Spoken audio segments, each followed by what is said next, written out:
Hello दोस्तों, तो आज हम लोग जानेंगे क्लास 12th में आने वाले इंपॉर्टेंट क्वेश्चन जो कि 2026 वाले एग्जाम में ज़रूर आएंगे। ठीक है, तो चैप्टर लिया गया ह्यूमन रिप्रोडक्शन से और टॉपिक का नाम है male reproductive system. Female reproductive system इसके पहले वाले वीडियो में पढ़ा चुके हैं, आप लोग जाके चैनल पर देख लीजिएगा। तो चलिए मेल रिप्रोडक्टिव सिस्टम को एकदम सही से पढ़ते हैं। तो देखिए, मेल रिप्रोडक्टिव सिस्टम होता क्या है, यानी कि जिसमें ऐसा ऐसा उनका ऑर्गन जो रिप्रोडक्शन में हेल्प करे, ठीक है, जो रिप्रोडक्शन से जुड़ा हुआ हो, उनको मेल रिप्रोडक्टिव सिस्टम कहते हैं। जो पूरा ऑर्गन सिस्टम है उनको मेल रिप्रोडक्टिव सिस्टम कहते हैं। तो चलिए इसके बारे में जानते हैं। तो देखिए, इसके जो मेल रिप्रोडक्टिव सिस्टम होता है, ये वाला पूरा स्ट्रक्चर जो आप लोग देख रहे हैं, इसका मेन रूप से 4 पार्ट में डिवाइड किया गया है। कितने पार्ट में? 4 पार्ट। ठीक, तो देखिए इसमें पहला क्या होगा? पहला होगा क्या? टेस्टिस। पहला क्या होगा? टेस्टिस। पहला क्या होता है दोस्तों? टेस्टिस। ये जो आप राउंड वाला स्ट्रक्चर देख रहे हो, ये क्या है? टेस्टिस है। ठीक, और टेस्टिस के बारे में हम थोड़ा बता दें। टेस्टिस जो है मेल का प्राइमरी सेक्स ऑर्गन होता है। टेस्टिस मैन का प्राइमरी सेक्स ऑर्गन होता है। इसका वर्क क्या है पता है? इसके अंदर गैमेटोजेनेसिस होता है। क्या होता है? गैमेटोजेनेसिस, यानी कि गैमेट का फॉर्मेशन होता है। किसके अंदर? टेस्टिस के अंदर। अब दूसरा जो इसका दूसरा पार्ट है, दूसरा पार्ट क्या होगा? दूसरा पार्ट हो जाएगा कि एसेसरी डक्ट, यानी कि डक्ट मतलब पता है क्या होता है? नली। डक्ट मतलब क्या होता है? नली या फिर वाहिकाएं। तो दूसरा पार्ट क्या है? Accessory duct. Accessory duct. Accessory duct भी कई पाए जाते हैं। ठीक है, तो चलिए इसके बारे में हम बाद में डिटेल में बताएंगे। और तीसरा जो इंपॉर्टेंट पार्ट है, ये जो सब देख रहे हो सब क्या है? डक्ट है। देखो जो नली जैसी दिख रही है सब क्या है? डक्ट है। इनके बारे में हम आपको बाद में बताएंगे, वीडियो में जुड़े रहिए आप लोग तब तक। और तीसरा पार्ट क्या है? तीसरा पार्ट हो जाएगा एसेसरी ग्लैंड। ग्लैंड मतलब समझ रहे हो ना? ग्रंथ। ग्लैंड को हिंदी में क्या बोलते हैं? ग्रंथ। ऐसी ग्रंथियां जो रिप्रोडक्टिव सिस्टम में जुड़ी होती है, उनके बारे में हम लोग जानेंगे। किस में? एसेसरी ग्लैंड में। और चौथा जो मेन मतलब कि बाद में पार्ट है, वो क्या है? एक्सटर्नल। क्या है? External genital. External genital part. External मतलब होता है बाहरी। ऐसा अंग या ऐसा ऑर्गन किससे जुड़ा हो? मेल रिप्रोडक्टिव सिस्टम से। ऐसा मेल रिप्रोडक्टिव सिस्टम का ऑर्गन जो बाहर से दिखने पे दिखाई देता है, यानी कि जो शरीर के बाहर होता है, उसको क्या बोलते हैं? एक्सटर्नल एक्सटर्नल ऑर्गन या फिर एक्सटर्नल जेनाइटल पार्ट। ठीक है, तो चलिए देखिए अब एक एक करके जानते हैं। टेस्टिस के बारे में बता दिए क्या है? प्राइमरी सेक्स ऑर्गन है। इसके अंदर गैमेटोजेनेसिस प्रोसेस होता है। गैमेटोजेनेसिस मतलब होता है कि गैमेट का फॉर्मेशन। अब चलिए देखते हैं हम एसेसरी डक्ट के बारे में। किसके बारे में? एसेसरी डक्ट के बारे में। एक बार आप इसको नोट करिए, हम इसको रिमूव कर रहे हैं कुछ पार्ट इसका। ठीक है, तो चलिए एसेसरी डक्ट के बारे में हम लोग जानेंगे अब।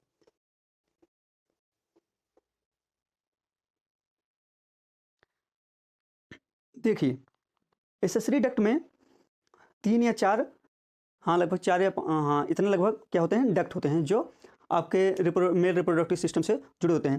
पहला है क्या है? रिटेटेक्सिस। पहला क्या है? रिटेटेस्टिस। रिटेटेस्टिस यहीं पर होता है। यहाँ पर बहुत पतली पतली, यहाँ पर ऐसे बहुत पतली पतली ट्यूब्यूल्स निकली रहती हैं, जिनको क्या बोलते हैं? रिटेटेस्टिस। ठीक, पहला क्या है? किसके बारे में हम लोग जान रहे हैं? एसेसरी डक्ट के बारे में। सॉरी, एक सेकंड बस रुक जाइए।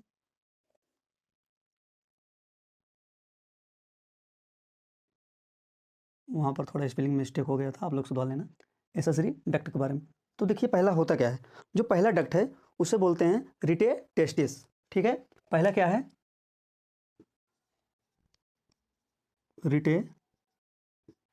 टेस्टिस।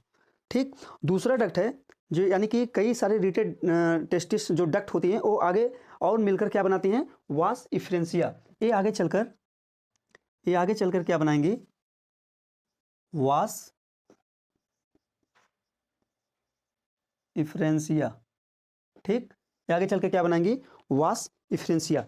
वास इफ्रेंसिया जो होता है, वास इफ्रेंसिया आगे चलकर इसमें खुलता है एपिडिडाइमस में। किसमें खुलता है, एपिडिडाइमस। वास इफ्रेंसिया है, ये आगे जाके किसमें खुला,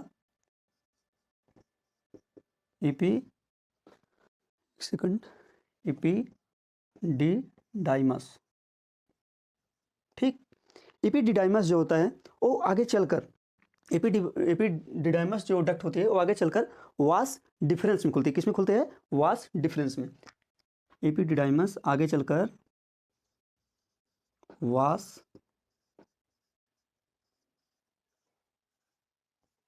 किसमें खुलती है, वास डिफरेंस में। ठीक है, दिखाई दे रहा है आपको। ठीक, वास डिफरेंस में खुलती। वास डिफरेंस जो होता है वो आगे चलकर किसमें खुल जाएगा, यूरेथ्रा में। किसमें,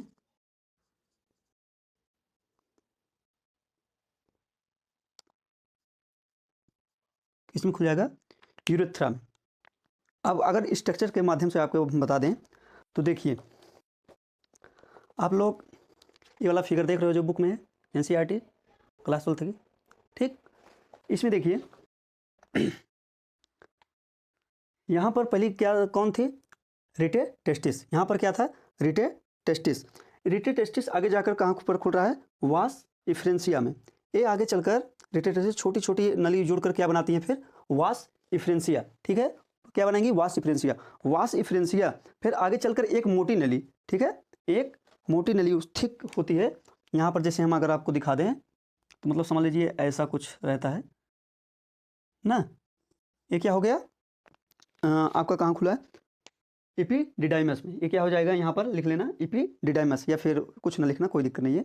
एपिडिडाइमस जो होता है वो आगे चलकर कहाँ खुल रहा है, वास डिफरेंस में। ठीक है, तो आगे चलकर ये वाली नली जो होती है वास डिफरेंस में चली जाती है। वास डिफरेंस ये वही वाली नली है, देखो ये आगे चलकर इसमें गई। ये वाली मेन नली यहाँ पर सबको जुड़ते हैं। ये वाली जो बड़ी वाली नली गई है ये क्या है, वास डिफरेंस। वास डिफरेंस जो है वो आगे चलकर यूरेथ्रा में खुल जाता है। ये जो आप बीच में देखो एक पाइप जैसी पतली संरचना देख रहे हो ना, ये क्या है, पूरा क्या है, ये पूरा स्ट्रक्चर किसका है, यूरेथ्रा का। ठीक, एसेसरी डक्ट के बारे में हम लोग जान चुके हैं सही से। अब उसके बाद हम आपको क्या बताए थे, जो तीसरा पार्ट है क्या है, एसेसरी ग्लैंड। देखिए कुछ ग्लैंड भी पाई जाती हैं, कुछ ग्लैंड्स भी पाई जाती हैं, उनको हम बता दे रहे हैं। मार्कर कहाँ चला गया यार, चलिए देखिए, कुछ ग्लैंड भी पाई जाती हैं। देखिए कौन सी ग्लैंड, एक आपका ये वाला जो पार्ट देख रहे हो, ये वाला जो ब्लैक वाला से, ये पूरा जो ब्लैक वाला पार्ट देख रहे हो ना, यहाँ पर एक गोला जैसा संरचना है ब्लैक वाला, इस वाले ग्लैंड को बोलते हैं बल्बो यूरेथ्रल ग्लैंड। ये कौन सी ग्लैंड है, बल्बो यूरेथ्रल ग्लैंड। एक सेकंड पहले हम इसको रिमूव कर दें, नहीं तो आपको कन्फ्यूजन होने लगेगा। यहाँ तो आप समझ गए यूरेथ्रा कौन सा है ना। तो अब हम किसके बारे में जान रहे हैं, अब एसेसरी ग्लैंड के बारे में। 2 टाइप्स की ग्लैंड है। एक जो ये ब्लैक वाला पार्ट दिखाएं क्या है, बल्बो यूरेथ्रल ग्लैंड, ये आपकी कौन सी ग्लैंड हो गई, फर्स्ट वाली। और उसके बाद ये जो एक पार्ट देख रहे हो ना, ये जो ये पार्ट देख रहे हो जो पंखुड़ी जैसी संरचना देख रहे हो ना, ये वाला पार्ट, अगर इस वाला पार्ट का हम नाम बताएं, ये क्या है, प्रोस्टेट ग्लैंड। ठीक है, एसेसरी ग्लैंड में कितने ग्लैंड हैं, 2 टाइप्स की। कौन कौन सी, एक प्रोस्टेट ग्लैंड, एक बल्बो यूरेथ्रल ग्लैंड। ठीक है, अब देखिए अगर हम थोड़ा आगे इनका फंक्शन बता दें।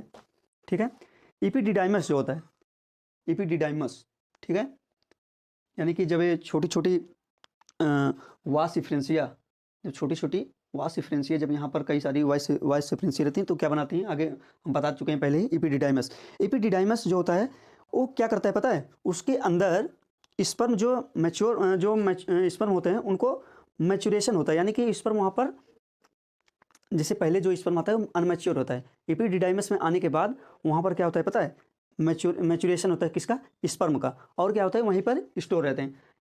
ठीक, अगर एक बार इसको नोट करिए, हम इसको मिटा दें, उसके बाद थोड़ा फंक्शन बता देते हैं। ठीक, हाँ, और एक बात और ध्यान दो, अब एसेसरी ग्लैंड तो हो गया, अब हम आपको क्या बताने वाले हैं, एक्सटर्नल जेनाइटल पार्ट के बारे में, जो बाहर से दिखने पे दिखाई देता है। ये जो आप पूरा पार्ट देख रहे हो, ये वाला जो भाग देख रहे हो, ये क्या है, बाहर से दिखने पे दिखाई देता है, और इसको क्या बोलते हैं, पेनिस। इसको क्या बोलते हैं, पेनिस।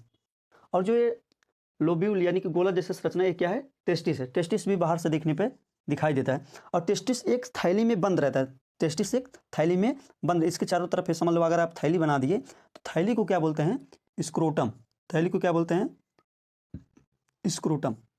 अच्छा, कभी सोचे हो आप लोग कि टेस्टिस शरीर के बाहर की होता है, इतना इंपॉर्टेंट अंग है, अगर इसमें कोई दिक्कत हो गया तो आदमी इनफर्टाइल हो जाएगा। ठीक है, यानी कि वो बच्चा पैदा करने के में असक्षम हो जाएगा, सक्षम नहीं रहेगा। ठीक, तो इसको इतना इंपॉर्टेंट पार्ट है, तो इसको क्यों शरीर के बाहर रखा गया है, क्योंकि जो हमारे शरीर का टेम्परेचर होता है वो 37 डिग्री सेल्सियस होता है, लेकिन जब स्पर्म फॉर्मेशन होता है, जब स्पर्म बनता है, उसके लिए कम से कम 2 से 3 डिग्री सेल्सियस टेम्परेचर कम चाहिए होता है बॉडी टेम्परेचर के हिसाब से। तो बॉडी टेम्परेचर अगर आपका 37 है, तो स्पर्म फॉर्मेशन के लिए कम से कम 35 या 36 डिग्री सेल्सियस का टेम्परेचर चाहिए। इसीलिए हमारा टेस्टिस, ठीक है, इसलिए हम लोग ह्यूमन में क्या होता है, टेस्टिस जो होता है बाहर होता है, और वो एक थैली में बंद रहता है, जिस थैली को बोलते हैं स्क्रोटम। ठीक है, इतना जेनाइटल पार्ट जान गए। उसके बाद ये जो देख रहे हो, एक और है, एक लूज स्किन रहती है, लूज स्किन। ठीक है, एक लूज स्किन होती है जिसको बोलते हैं फोर स्किन। क्या बोलते हैं, फोर स्किन। ठीक है, तो एक्सटर्नल पार्ट भी कंप्लीट हो गया। अब थोड़ा फंक्शन के बारे में जान लो। पहला फंक्शन हम बता दे रहे हैं आपको, किसका, एपिडिडाइमिस का तो बता चुके हैं कि वह स्पर्म मैच्योरेशन करता है और स्पर्म का स्टोरेज करता है। दूसरा फंक्शन जो आपको बता दे रहे हैं, एसेसरी ग्लैंड में, एसेसरी ग्लैंड में हम जो ग्लैंड बताए थे, क्या, प्रोस्टेट।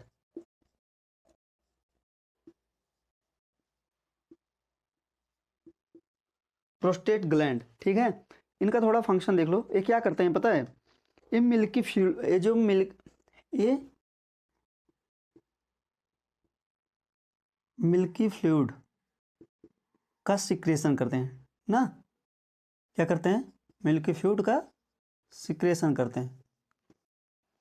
जो मेल में जो सीमन निकलता है वो देखिए वाइट कलर का होता है। वाइट कलर किसकी वजह से होता है, जो प्रोस्टेट ग्लैंड है वो मिल्की फ्लूइड का सिक्रेशन करते हैं, इसके लिए वो वाइट कलर, इस मतलब जो स्पर्म है वो वाइट कलर नहीं है, जो सीमन है वो वाइट कलर का है। ठीक है, और उसके लिए जिम्मेदार कौन है, प्रोस्टेट ग्लैंड। अब एक ग्लैंड हम आपको और बताए थे, क्या था, bulbo urethral, bulbo urethral gland. हाँ, तो इसके फंक्शन के बारे में अगर बताएं आपको, तो ये क्या करता है, म्यूकस, क्या करता है, म्यूकस। म्यूकस यानी क्या, चिपचिपा पदार्थ, या बोल सकते हो, या फिर बोल लुब्रिकेंट। ठीक, सबसे सही क्या होगा, लुब्रिकेंट।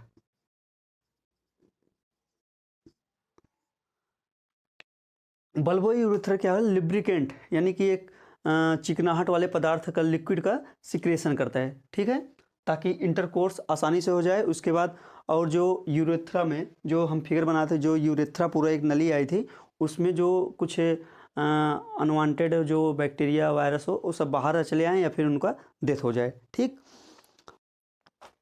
और उसके बाद जो बाहर वाला जो पेनिस बताए थे, उसका फंक्शन क्या है, वो स्पर्म को, सॉरी, या फिर स्पर्म, या फिर बोल सकते हो सीमन को फीमेल के वजाइना तक पहुंचाना। ठीक है, जो इरेक्टाइल पार्ट होता है वो अलग टिश्यू के बना होता है, उसमें इरेक्शन होता है। ठीक है, तो उसका मेन फंक्शन क्या है, सीमन को फीमेल के वजाइना तक पहुंचाना, और क्या है, यूरिन पास में। ठीक है, क्या करता है, यूरिन पास में। और जो यूरेथ्रा होता है, जो जो एक नली बताए थे हम, पेनिस के अंदर जो एकदम आके ऊपर तक खुलती है, उसका क्या होता है, वो यूरिन और साथ साथ स्पर्म यानी कि सीमन दोनों का क्या करता है, बाहर निकालने में मदद करता है।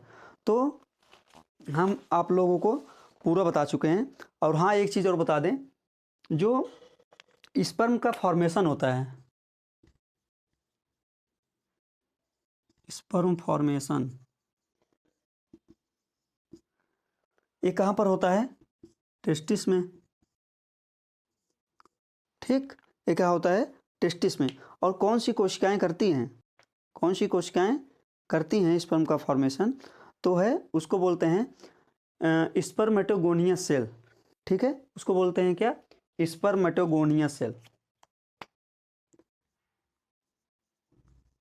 स्पर्मेटोगोनियस